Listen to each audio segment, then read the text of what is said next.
What advice can you give a student studying literature or any other subject with the humanities, considering far left-leaning university systems? So the question is, what advice can I give to someone who's studying the humanities, given the state of our higher education system? When I went to university as an undergraduate, the first place I went to was a small college in northern Alberta, and it was a feeder college to the University of Alberta. And I had very small classes and very good professors. I had like 7 good professors the first 2 years I was there, and it was all small seminars, and that was unbelievably useful. But when I went to the bigger university, most of the professors taught courses that weren't very good. And so then you might ask, well, what do you do in a situation like that? And well, you still have the time and you have the books, and I found people that I respected and asked them what they read, and then I went and read those books. That was extremely useful. And if you go to university, to a large degree, you have to educate yourself. There are resources there for you to utilize, including the professors and the lectures, but in some real sense, especially in the humanities, the onus is on yourself. There's great books, and most of them are free, and so you can read them. And I have a list of 100 books on my website, and there's some literary works and some scientific works. They're books that had a huge impact on me, right? They produced a fundamental shift, not only in the way I thought about the world, but also very frequently the way I acted in the world and perceived the world. And deep education does that. It's certainly not merely the acquisition of a set of facts about the material structure of the world. The sciences tilt more in that direction, although even that's an oversimplification.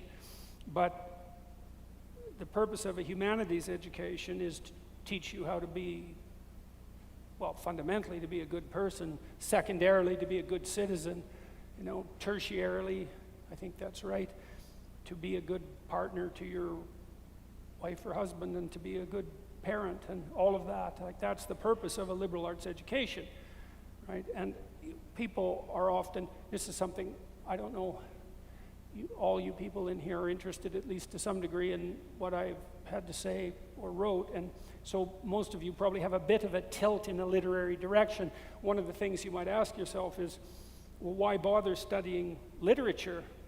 And I laid out some of the answer today, is that literature abstracts out patterns of perception and behavior, and so in some sense it's more real than reality itself. And you kind of know that because when you go to a movie, all you see is what's interesting, and life isn't like that, right? There's a fair bit of tedium in life, and if you're a reasonable person to be around, when someone asks you what you're up to, you don't describe all the tedium and the repetition, you hit the high points, right? And you're engaging in a literary exercise right there. And then you still might think, well, literature, who cares? And I would say you should care, because it's literary critics that have torn your culture into shreds. And that's really technically true, because most of the ideas that are characterized by this excessive ideological possession and this insistence that nothing but power motivates people and groups in the final analysis, that all comes out of schools of literary criticism.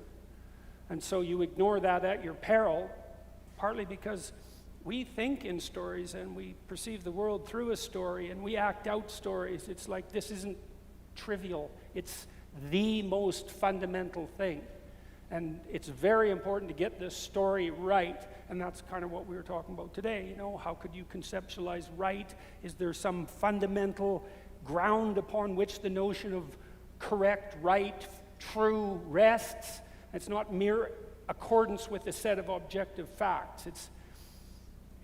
It's not that. It's more like the specification of a pattern of behavior that guides all of us up. It's something like that.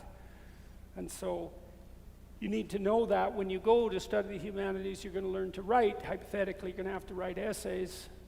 And how should you do that? And, well, the answer is honestly and to the best of your ability. And the reason for that is because that'll train you to think. And one of the things I've tried to tell my audiences as an educator and my students is, you know, our whole culture, insofar as our culture is nested inside of Christianity and Judaism in a wider context, so that's thousands and thousands of years of nesting, there's a fundamental presumption of that underlying tradition. And the fundamental presupposition is that the divine word creates what's good. And that's probably true. And if it is true, then you should be careful with your words. Because when you use them, you're doing one of two things. You're either creating what's good or you're doing the opposite. And so part of what you do when you go to become educated is to learn to respect the word, yours and others, and to train yourself to use it properly. And that would mean, I would say, honestly. That's the first thing, honestly. And in the service of the highest ethic that you can conceive. And that's the purpose of a humanities education. And then you can think about that practically too, because this is not impractical, quite the contrary. I know no one who hasn't been radically successful who isn't radically expert at communication. And that also means they're radically expert at thought, because mostly we think in words. And when you write, you're learning to think. And when you're using the language that you've strived to master, you are literally generating the present and the past out of the future in the direction you're aiming at.